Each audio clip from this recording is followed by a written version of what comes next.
And welcome everyone to the first town hall session of APR IGF.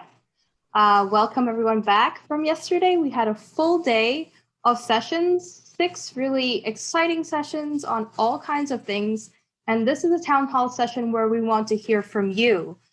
Why we have this town hall session is because every year, actually since 5 years ago, we've had a very key process, a key output that is called the synthesis document, which aims to collate and aggregate and highlight all the issues that we all talk about every year at APR-IGF.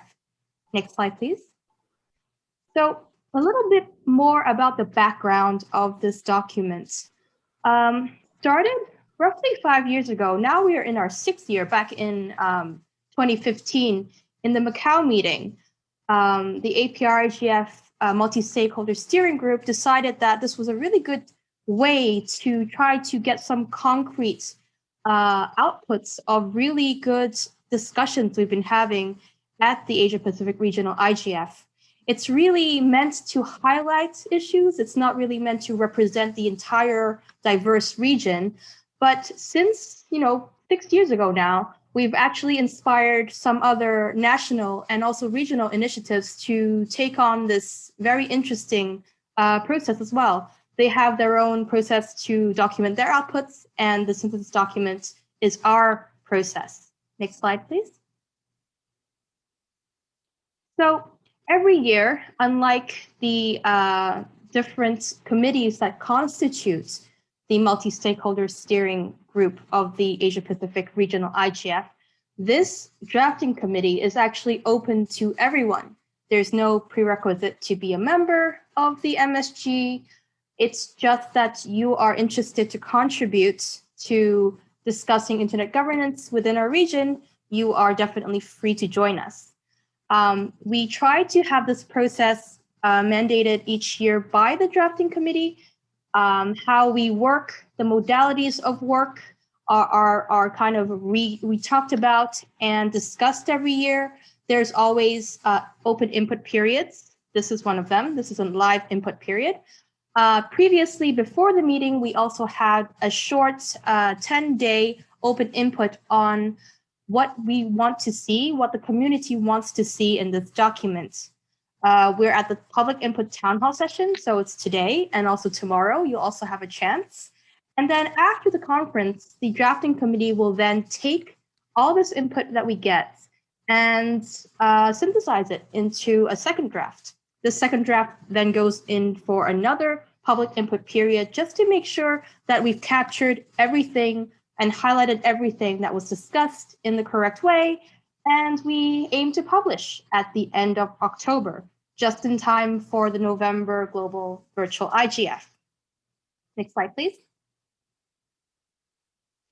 So because this document every year is based very much on discussions we have at the forum, it is based on the overarching theme for this year, which is internet governance for good, norms, standards, and mechanisms. This year, we have 4 sub-themes. You can see in the 4 quadrants. We have cybersecurity, safety and trust. We have digital inclusion, gender equality and diversity. We have human rights and ethics. And lastly, we have innovation and development. There's actually a whole host of topics and interesting issues that can fall under these very large and very broad categories. I really urge you to, think about the different things you heard yesterday and also the 2 days coming up under these sub-themes and bring these issues and highlight these issues and bring them over to us. And also on the bottom of each slide that you see in the presentation, you'll see the URL for the comment platform. So it's comment.aprigf.asia. It's open for you, the entire conference, for you to put in your thoughts, put in your questions, put in even text suggestions that you think should definitely be captured and highlighted in this document. Next slide, Kevin. So without further ado, I would like to introduce our drafting committee co-chairs. This year, we have Joyce Chen. She works for APNIC. And we also have Gayatri Khandhadai. I hope I haven't mangled your name, Gayatri, and she works for APC. The next following segment is how we will have the 4 different sub-themes led by our 2 co-chairs. They will kind of take you through some framing questions and just to, gather up your thoughts, and maybe it can make you think about certain things that you've heard yesterday and things that you are hoping to hear today and tomorrow. I will actually let Joyce do a little bit more of the housekeeping rules on how we want to hear from you. But please do actually go to comment.aprigf.asia. You can have this open on a different window, or if people are joining on their mobiles, just have this open. So it's very easy for you to go to and just input your comments as you hear things that interest you or things that you think should be highlighted. So without further ado, I'd like to pass the floor to one of our co-chairs, Joyce Chen. The floor is yours. Thanks very much, Jennifer, and welcome to everyone to the virtual town hall session. It's the first time we are doing this virtually. I'm very excited to see we have quite a number of participants. I think 73 in total. This is a great number. I just have some general housekeeping. So first of all, you can raise both comments and questions, not just comments, that you think should be considered in the synthesis document. So questions can be very helpful for the community, especially because then, we can respond to your questions and that makes the discussion a lot richer. So, don't be afraid of also raising questions alongside your comments. Throughout this town hall and also throughout the week, Jennifer has already mentioned, please feel free to input your comments directly into the synthesis document. You don't have to wait for the town hall sessions to put your comments in any time of the day. If inspiration strikes you, put that comment in, put that question in. Try and keep your comments within the scope of this APRIGF. So meaning try and focus more on what has been discussed and what will be discussed in the APRIGF sessions. And of course, finally, in your comments, may I stress that you speak slowly and clearly during this session so that your comments are able to be properly recorded. So how are we going to do this? If you want to make a comment on the mic, please raise your hand. There is a raise hand function that you should be able to see. If you can't see, please flag in the chat and we will try and point it out to you. And then we will give you mic access. So this is very much similar to the physical town hall sessions we used to have, where you can go to the open mic, just join a queue. Similarly, this time round, raise your hand, we'll give you mic access, and anytime you want, you can join the speaking queue. Gaia, do you have anything else you would like to add? Thank you, Joyce. Can you hear me? Fine? Yep. Yeah. The only thing that I wanted to add is, well, you made most of it quite clear, but yesterday we had some really rich sessions which had great interventions, not only from the speakers, but actually in the chat. For instance, the session on cyber norms, I was trying to keep up with 2 parallel sessions that was actually running, one in the chat and one which was actually going on. So it'd be great if you caught something that you felt was very important, or a perspective that hasn't been seen so far. Please leave it as a comment in the document. And the only thing is, if you feel like the text in the document already does not relate to what you have in mind, just leave it as a comment in the heading, perhaps, or wherever it is, and we'll find a way to, as much as possible, leave your comments to the relevant paragraph in the document. But if you're not able to find a paragraph, leave your comment within the section and we'll find a way to work that out. Thank you. So let's go on to the next slide. Our first sub-theme we're going to go through today is cybersecurity, safety, and trust. So while we get everybody warmed up, I know you have so many things that you want to talk about cybersecurity. In the chat box, why don't you say hello, tell us where you're from. Let's make this a very kind of vibrant and active discussion. The sessions that took place in day one, there were two that are directly relevant to this theme. So that is the one on not just zeros and ones, discussing the increasing role of technology in women's safety. Another session was, do cyber norms help or hinder incident response activities? We have other sessions happening today and tomorrow as well. But of course, you don't have to wait for the sessions to happen. You can always just start putting some of your comments and thoughts in if you already are familiar with the issues. And again, don't limit yourself to just these sessions. There are definitely also other sessions that took place yesterday that would have something that is relevant to cybersecurity, safety, and trust. So without further ado, let's go to the questions that you see on the screen now. These are also mirrored in the synthesis document. So it's really just guiding questions for what sort of input you can make. The first is, what methodologies and tools are needed to help people use the internet and digital technology with confidence? What kind of regulatory approaches we can use to increase trust between users and platforms? What are the roles of stakeholders in building online trust? And of course, something that's a real hot topic, which is, what is the role of media in building online trust? So do raise your hands. I'd like to hear from you. This is your time now to speak.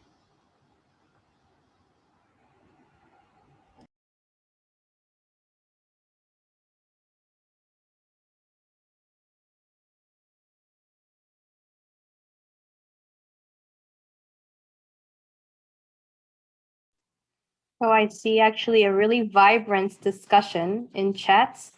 I do encourage everyone to use the hand up function. We would love to hear your voice, even if you just wanted to read out the comment that you put in chat. So I see a comment from Mohammed Sharif. From Maldives, welcome. Do you want to raise your hand and then tell us what your comment is?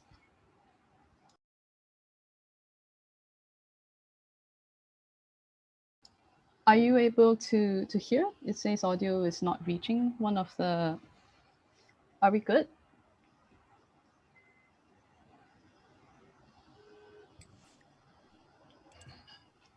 Anyone? Audio is fine. Okay, great. So Mohammed Sharif, please go ahead. Thank you for being the first person to take the mic. Good morning from the Maldives. Yeah, well, thank you for the opportunity, in fact, to be a fellow at this very interesting forum. This is my first regional forum. In fact, last year was my first international forum, and so I'm very excited to be here. And I've been going through the synthesis document, and one of the things we would like to really say is, when we talk about cybersecurity, we would like to see a bottom-up approach happening from the grassroots, because ultimately the weakest link when it comes to cybersecurity are the individuals.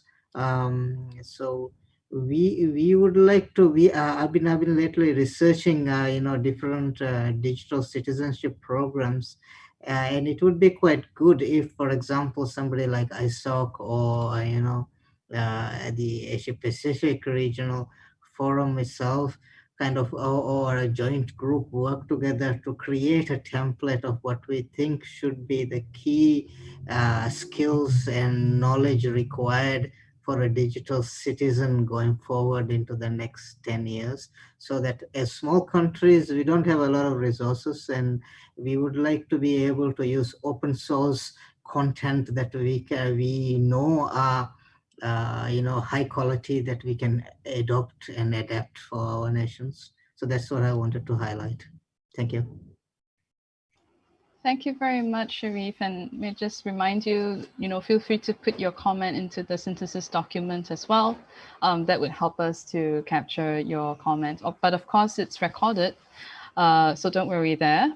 Anybody would like to respond to Sharif's point about digital citizenship? I think that's a concept that is worth exploring. Certainly something that should come up during discussions when we talk about, for example, the roles of stakeholders as well as what users can do as a digital citizen. Would anybody like to respond or make a similar point? Or if you wish to, you can make another point yourself.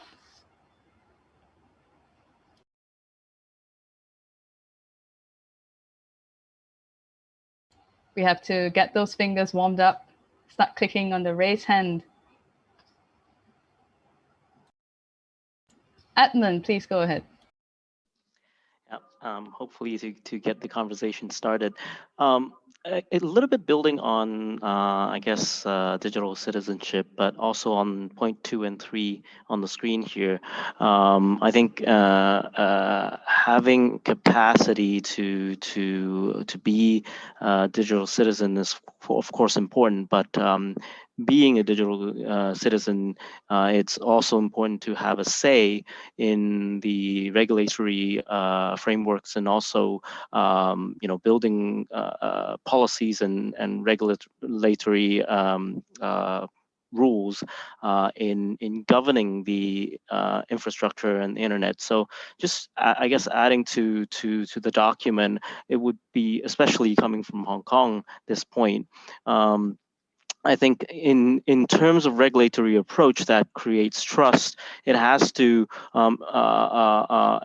involve the views with stronger say from various stakeholders, not just I guess the more traditional legislative process, but in processes that would allow different stakeholders to have stronger say in developing regulatory frameworks and policies are going to be critical for those regulatory approaches to be trusted by digital citizens. Hopefully that adds to the document. Thanks very much for your comment, Admin. And Sharif, I see you have a lot of +1s and positive comments regarding the idea of digital citizenship. So for example, I see Soran saying, wonderful point, I completely agree. I feel that digital citizenship also comes with a responsibility of digital literacy, which is a great point. And also Michael Swantak from Myanmar, we are building community network and community radio in the jungle. Wow, that's excellent, and something that we can put into the digital inclusion portion of this document.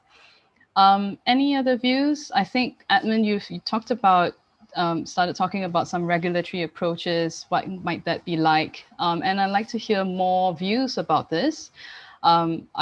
I know that cybersecurity is something that always people would think about involving law enforcement, for example, or some kind of regulatory approach to it. But regulatory approach doesn't necessarily always have to be top down. There could be also bottom-up approaches, something that we can do to increase more trust. So let's talk about this, and let's hear more views from you.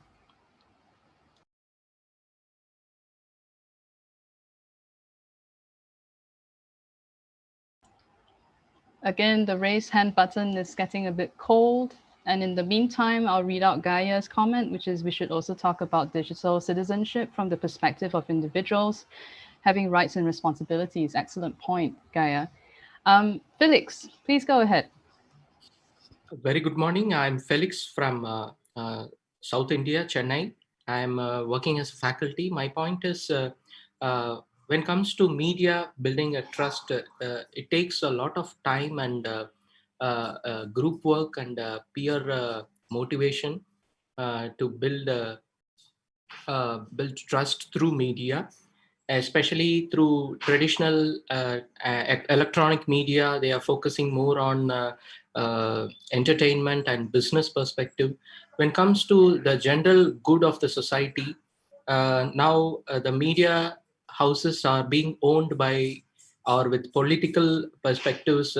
Most of the newses are polarized, and in that sense, the students or the general public, they need to have the media literacy, the information literacy, and the digital literacy in this 21st century to enable them to identify which is false news, which is polarized news, which is which content is neutral. So in that sense, the unbiased content is not being addressed through media, because of which the lack of trust is being built.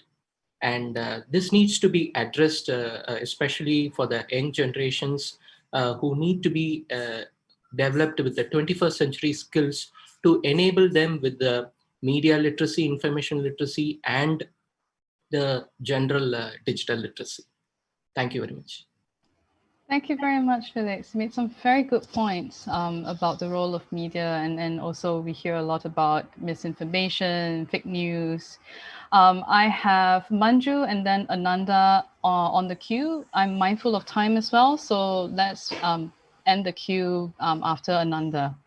Manju, please. Thank you. This is Manju from Taiwan. Sorry about my messy background. I think one of the thing we should address, or we should emphasize, is the collaboration between different stakeholders too, because we're all only talking about like what are the rules and how to get them involved. But once everyone is involved, it's very important that we get everybody's hands on the deck and we're working together. Because take one aspect of cybersecurity, for example, in Taiwan, when I talk with TW CERT people, so they're like the center of cyber incident report, they're complaining a lot about people don't want to report because they don't feel like it's gonna help them. So it's actually very important that we all share the information so that we're all like protect from the harm. So I think we should really emphasize that the importance of decreasing the silos and bridging the gap between different stakeholders. Thank you. Thank you very much, Manju. And I really love that you talked about this, talking about collaboration and cooperation when it comes especially to cybersecurity, safety, and trust. I think I was in one of the sessions yesterday talking about cyber norms, and we did hear about how the CERTs, they work closely together in their network, and how this is so critical for work to be done, especially in this area, having all hands on deck, as you said. Excellent point.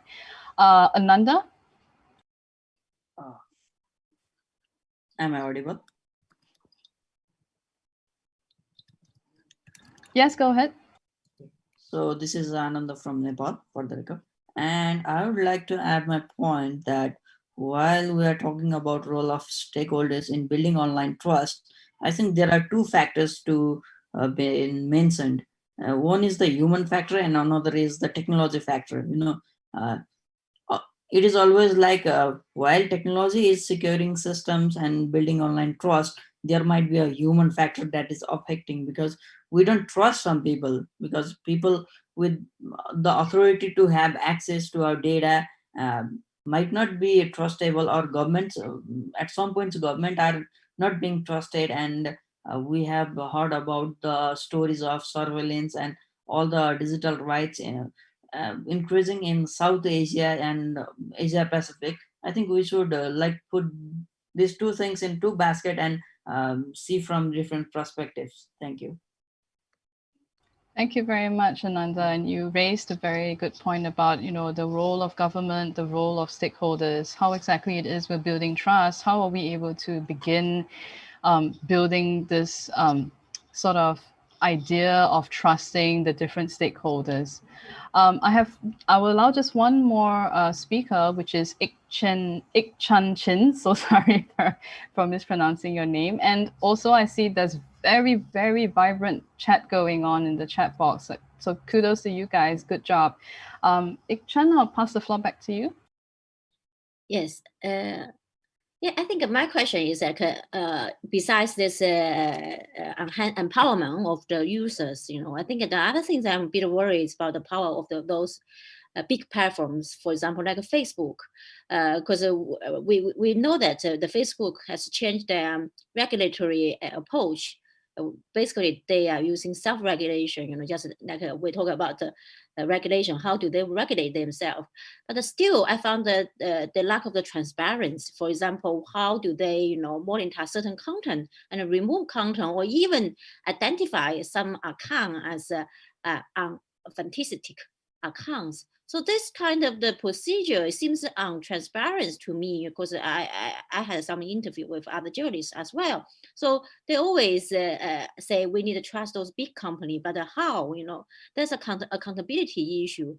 I think we need to address those issues quite urgently, because like those platforms very powerful, Twitter and Facebook, even WeChat, these things. I think if we can pay more attention to this as well, how can we really hold those big platforms accountable?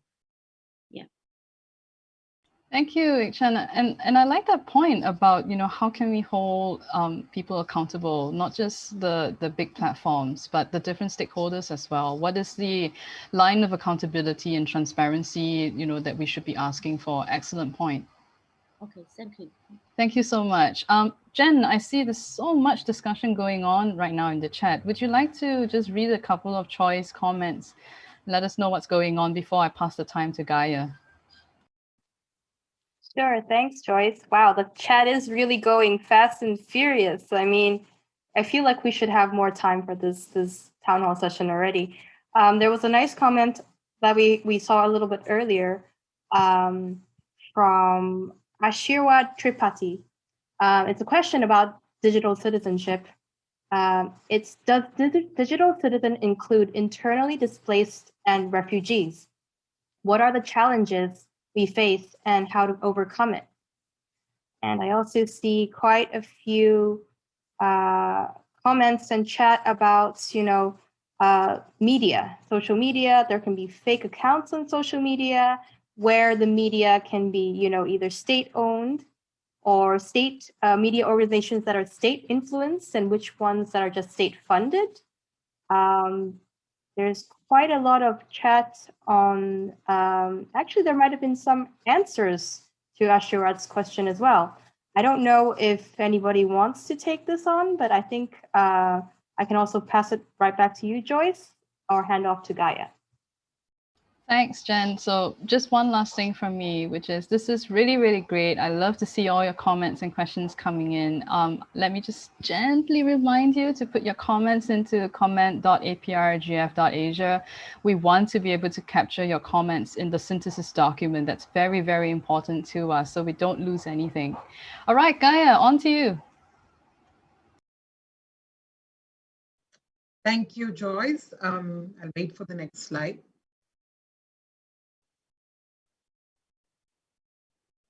Okay, so the next theme that we'll be dealing, sub-theme we'll be dealing with is digital inclusion, gender equality, and diversity.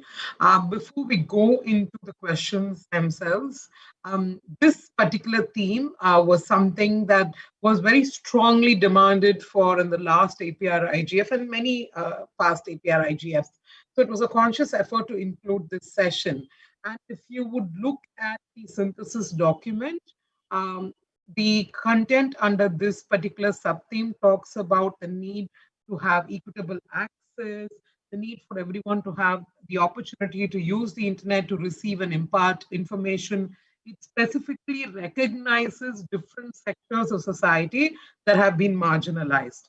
And we've heard a little bit about the urban-rural divide yesterday and day before, specific recognition to indigenous people, gender, and sort of emphasizes the need to have norms and standards that reflects diversity, but also takes into account the needs of these different communities within society. So that's what is already there.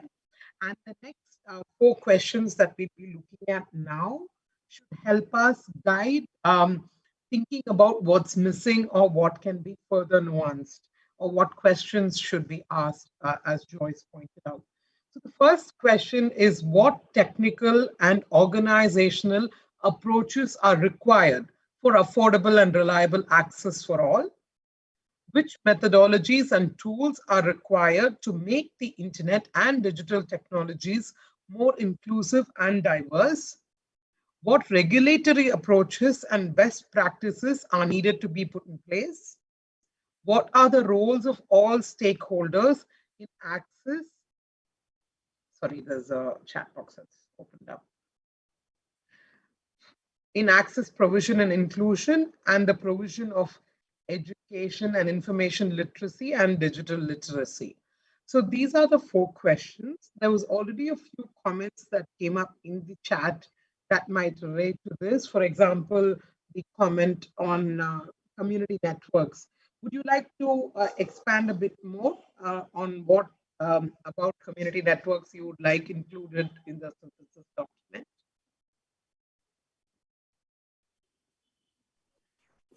Hello, this is Ananda for the record. I think we have seen that half of the population is already connected to the internet, but being said that half of the population still is not connected to the internet and is more difficult to connect because the most unconnected people today lives in the most least developed countries in the world and are hard to reach by the geographic and other hindrances. And being said that community networks are playing a very equitable role to connect the unconnected in the rural areas. And we know that getting connected people by giving them last mile connection is more difficult than previous things because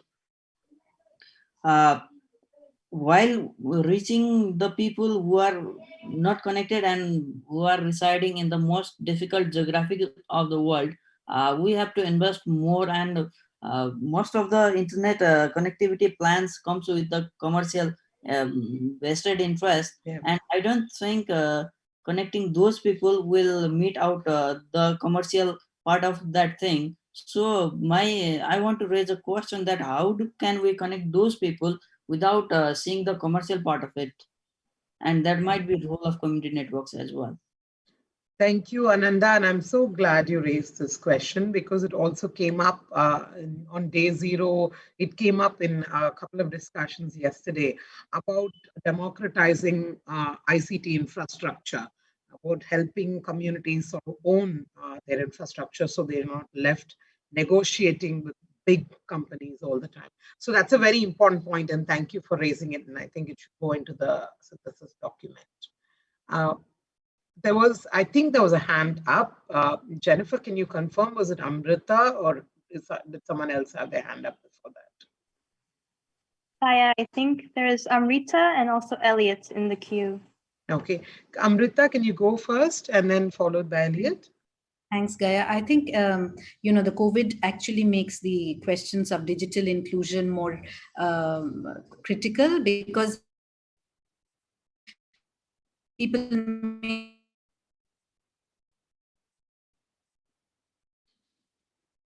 Sorry, Amrita, I'm not able to hear you.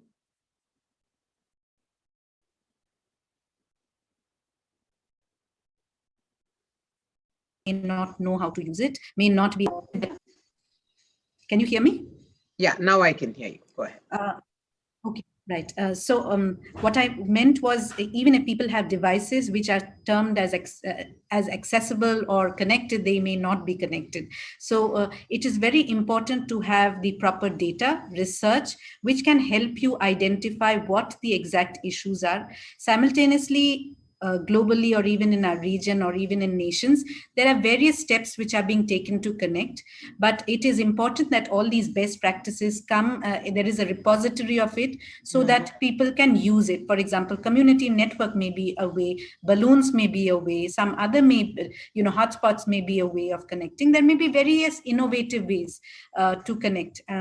But that resource should be there, that this pilot was done there, this was successful. Not everything can work everywhere. Similarly, there are, in terms of inclusion or gender equality, various NGOs, various civil society, or even governments across have been doing certain running initiatives. Those best practices need to be shared. There has to be cooperation between governments, nations, and with stakeholders, because it cannot happen in silos. For example, in India, we have we have a fund which the telecom operators collect, which is called the NOFUN. It is supposed to connect the rural Indians where commercial telecom providers may not go. However, the implementation of it, or even the planning of it, there are concerns. There is a huge lot of money, but it has not been spent in the right way to, include people, the right kind of people. So those are certain things, I think, when even regulations are being discussed, those things have to be discussed, even from UNICEF or, the UN organizations. They are doing a lot. For example, even now they have something which is to connect all schools and colleges, schools especially, so that, children can get online because of the COVID. So there are things which are happening in silos, but they need to be joined. Mm-hmm. Thank you, Amrita. I think the point about the need for more information sharing, best practices sharing is a very important point, and something that spaces like APR IGF have a lot to contribute in. So it will also be great if you could capture that in the synthesis document as a comment. We'll incorporate it, but in any case, if you feel like there's something more you'd like to add, or a specific way in which you'd like to put it across, please put it down in the synthesis document. Elliot, would you like to go next? Sure. I think this is a really important subject, and I like the way it has been split over this week. One of the things that has really been a highlight for me, well, not a highlight, over the COVID period, is the issue of digital inclusion, particularly with underserved demographics in our community. In particular, for me, I'm thinking of like elderly people. Like I know certainly I had to, at the start of the lockdown, drive over to my grandfather's house to get him connected to the internet so that he could talk to the rest of the family. And I think maybe a lot of the issue when we talk about internet access, we're talking about, giving a cable to people so they can connect to the internet. But that might not necessarily be the issue. The issue might be capacity building, underserved people in our community who might have access to the internet but don't know how to use it. And so that's why I think this whole more holistic approach is really more important when it comes to how can people use the internet as opposed to just simply access it. Okay, thank you, Elliot. And that's the point around meaningful access, right? And that's a very critical aspect of how we talk about access. It's not just about connectivity, but actually making it access and making access meaningful and accessible. And I think the session we had on disabilities yesterday should also feed into it, right? So if the organizers of the session on disabilities are there in the town hall, please make sure that your inputs are in the document. But I'd like to call on a couple more people who had really interesting comments here. Raj, can you go first?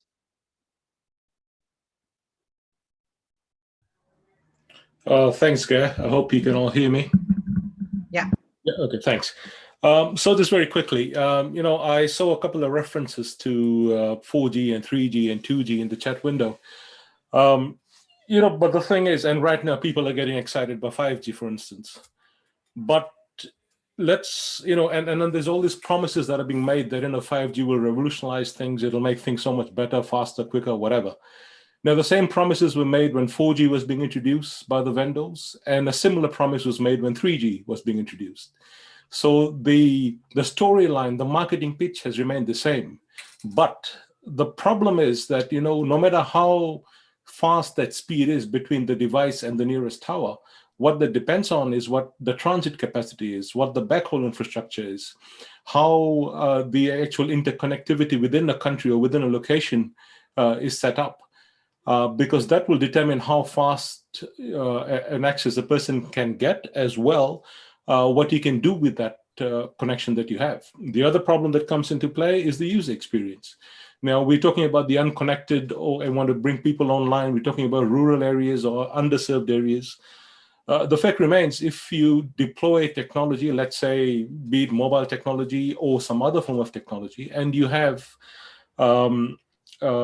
data caps in place, people will not be able to have the same user experience. Now, you can't compare someone, let's say in Australia or the US or parts of Europe or Singapore or Hong Kong to what someone would get in Laos or someone would get in Myanmar, or well, Myanmar is maybe a different case now, but in parts of Southeast Asia and South Asia. So I think we have to be very careful in how we demarcate the fluff, the marketing fluff that comes with all these technologies that are promised. And unfortunately, governments in particular get swayed by all these things. I mean, if you look at most governments, everyone wants to go 5G, but they haven't even fixed the problems with 3G and 4G yet, right?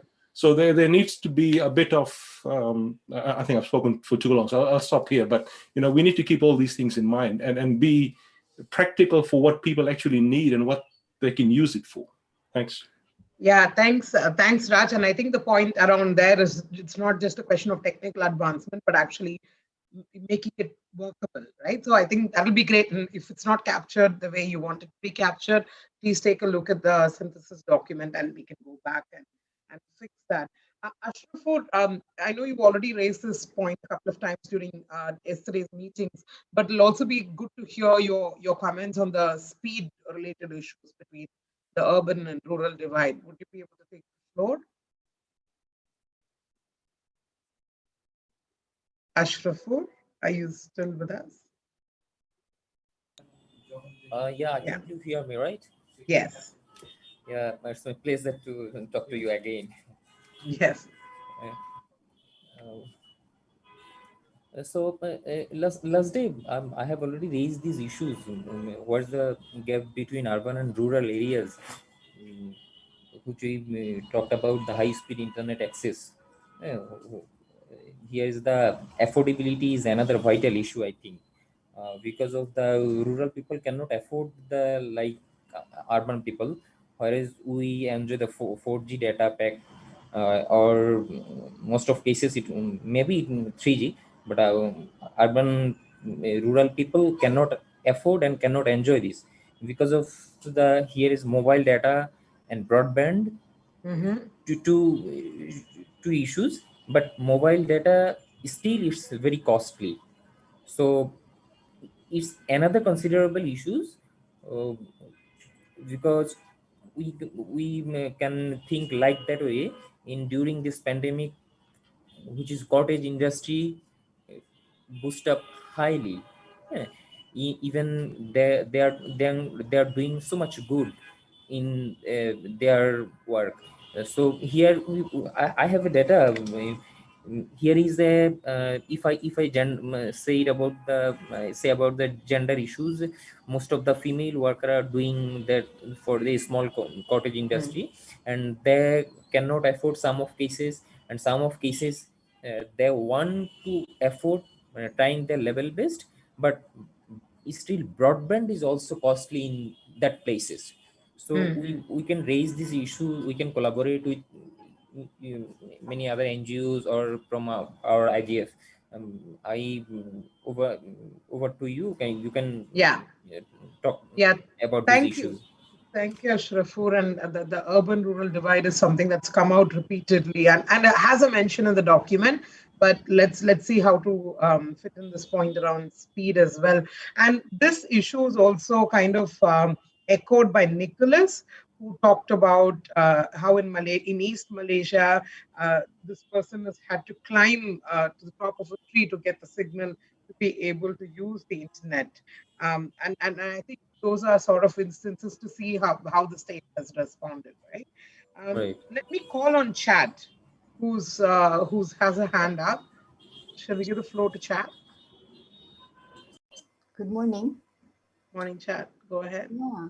I wanted to raise the point to support what Raj was saying around the hype in relation to digital accessibility. I think COVID has really shown how much states have a responsibility in terms of regulation. I think also in terms of making sure that there is competition, so that there's the prices go down and there's better quality access. I think that's definitely one thing that needs to be looked at in terms of regulation. And one of one of, I think, the ways to, for example, in community networks, I mean, ISOC and IPC and others have experience around, we know that this can work. Of course, there's a question of scale, but I think scale also needs to be looked at in terms of quality, not only quantity, as well as what it also provides. It's not only access, it's the kind of access, it's also community building that happens. And if you see those examples, and there can also be regulatory frameworks that can help, that can really support that, as well as investment from governments. And not only looking at private sector and not looking at only mobile companies. The other point I wanted to make is in relation to the point made in the plenary yesterday around digital literacy and how to look at it from the perspective of competence. I think it was Audrey who raised that point, and how the Taiwanese government has looked at that, so that it's not simply looking at it from like teaching people, and it is much more empowering people around their competence in looking at what is, the digital literacy, which is something that is becomes so much more important at this point, where we are relying so much on remote communications. Thanks.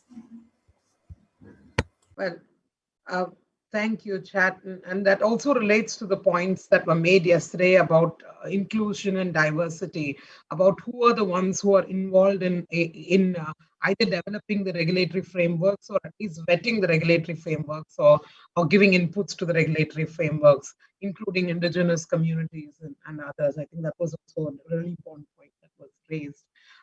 Since we only have about 15 odd minutes left, let's move on to the next sub-theme. But a lot of the comments, and I'll also come back to the hands that are raised here, a lot of the comments also relate to both innovation but also the human rights sub-theme. So let's try and see if we can merge those points in there as well. So we'll move to the next slide. The sub-theme on human rights and ethics is an addition, but human rights has been around in the APR-IGF discussions for quite some time. And the existing content that you see in the document relates to really a human rights approach to internet governance, asking for the interests of people and communities to be placed at the center of how the internet is being governed. And another very important thing that's being said in the content is about how these important discussions that we're having at the different internet governance forum, for it to be reflected in how regulations should be improved based on the conversations and issues brought up at IG forum. So the four questions that should help us guide our thinking around human rights in the document should be our refinement of definitions and interpretations under national law and regulations focusing on digital rights needed. The second question is what ethical codes, standards, and best practices, as well as regulatory approaches, are needed to translate the debates around human rights and ethics in implementable action. What is the role of governments in protection of human rights online, and how does this include open and inclusive participation of all stakeholders, including civil society and, sorry, I'm not able to view the last few, and the technical community. Yes, so let me turn to Jennifer to tell me who I should call on first. Sure, Gaia. I think Felix still has his hand up. It might be from the previous sub-theme, but he's been waiting patiently, so he is still in the queue. Okay, so Felix, would you like to raise your point now?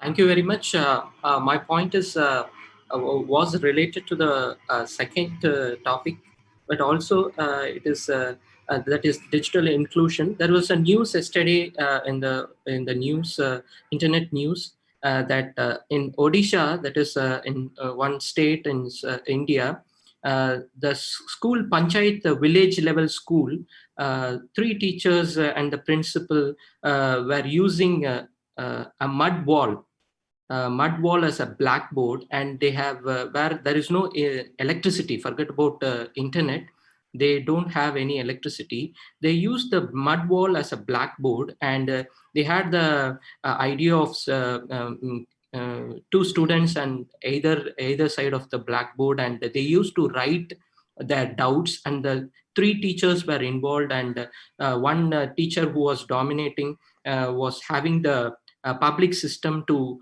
address to the doubts that is written on the blackboard. So they were pertaining to the norms of COVID social distancing, and also the education did not stop. So here this news was very fascinating because when we are talking about the digital divide, inclusion, and as well as the rights of people, we need to think in technology wise also in improving the infrastructure like portable transformers, servers, internet exchange points, so that the point which I want to make is here that it is not only we reaching them, and it is they reaching us. So it is like I'm not having this divide that I am in urban, I have the facility of all the urban amenities, but so that is my point. So it is not we reaching them, it is also they reaching us. Thank you. Thank you. That perhaps we can include that conversation in the earlier digital inclusion sub-theme. Can you tell me who else's hand is up, because I'm not able to see it too clearly? But there are comments in the chat which are very important about the possibility of the UN developing some sort of model law or maybe best practices around how digital spaces should be governed. And there's also conversations around conventions, including the Convention on Rights of Persons with Disabilities, and how can we make sure that guarantees there are incorporated into national law to make sure that persons with disabilities are able to use the internet well. So that's a very important point there. Jennifer, can you tell me who it is that I should call on next? Gunella? Yes, I think there both Ganella and Maureen and Elliot and several others in the chat have made some points. Perhaps you can start with Gunella. Yeah. Gunella, would you like to expand a bit more?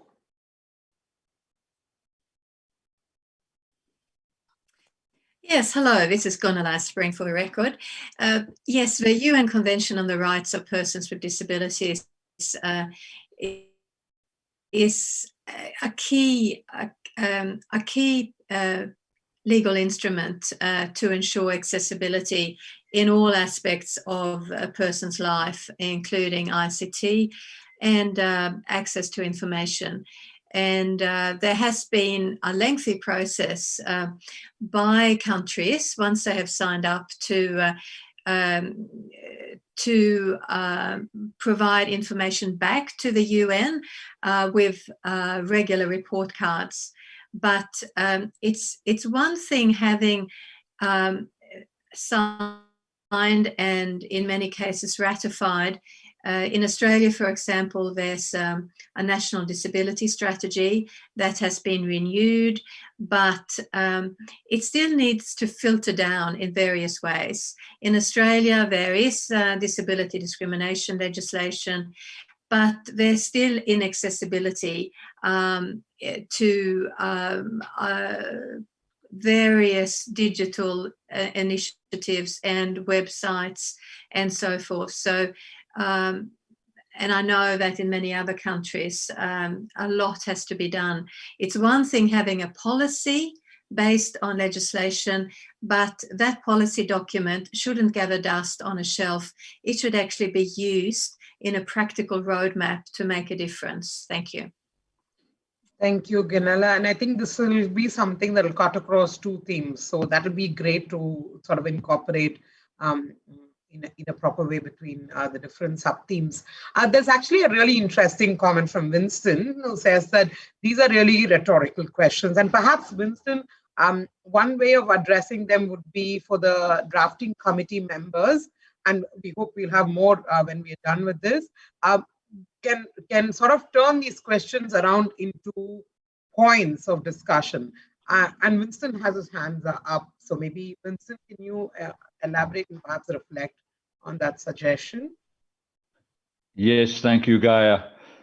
It occurred to me in a blinding flash as listening to these comments and reading the slides on the shared on the screen that we are in fact looking here at formulations which could be the draft agenda of another World Summit on the Information Society. Number 3. You know, these are such major issues, and we are not going to resolve them in this short meeting this afternoon or even this week. What we need is to take them up to a higher level and bring in the results of research of all the sectors involved in the IGF, to talk to governments and get their thinking on policies. And, you know, could we end up with this AGF making a recommendation that goes through to the IGF Secretariat for another World Summit? Could that be one of the outcomes of this meeting? Yeah, that's actually quite interesting. Winston, would you please try and put it down in the document as well, and then based on how the different responses are coming in, perhaps put that forward. Unfortunately, we are out of time, but the chat has been fantastic, and I'm really struggling to keep track of the really important points that are being raised in the chat.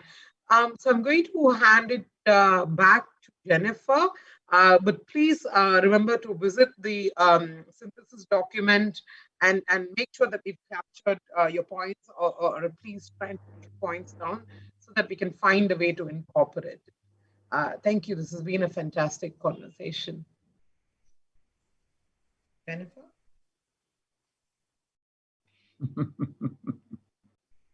Gaia, so while we wait for Jen to unmute, maybe just want to point out in the next slide that we do have one more sub-theme on innovation and development. Obviously, we have not forgotten it, but we wanted to hear from as many of you as possible regarding, you know, the previous sub-themes. We didn't want to try and cut anybody off if possible. So what we'll do is we will talk about this sub-theme in a lot more detail in tomorrow's town hall. So I know you guys are really like holding on your views and, you know, bursting to share it with us for the sub-theme. And I hope that you can bring those views into tomorrow's session. Jen, over to you. Thank you, Joyce. So yes, you actually made the announcement that I really wanted to do. We haven't forgotten the last sub-theme because we didn't really want to cut off the really good inputs that everybody has. Really want to remind everyone that the drafting committee is open for volunteers to come and participate. I see a lot of vibrant comments that I really want to pick out from the chat. Do remember to put it in comment.aprigf.asia. We really want to capture all this discussion and good input that both are from the discussions that you've had in the workshops this year, and also all these ideas that we should refine and highlight in the synthesis document. Remember, the synthesis document is your document, really. When you come out of the forum, this is kind of the output that you can take in your hand.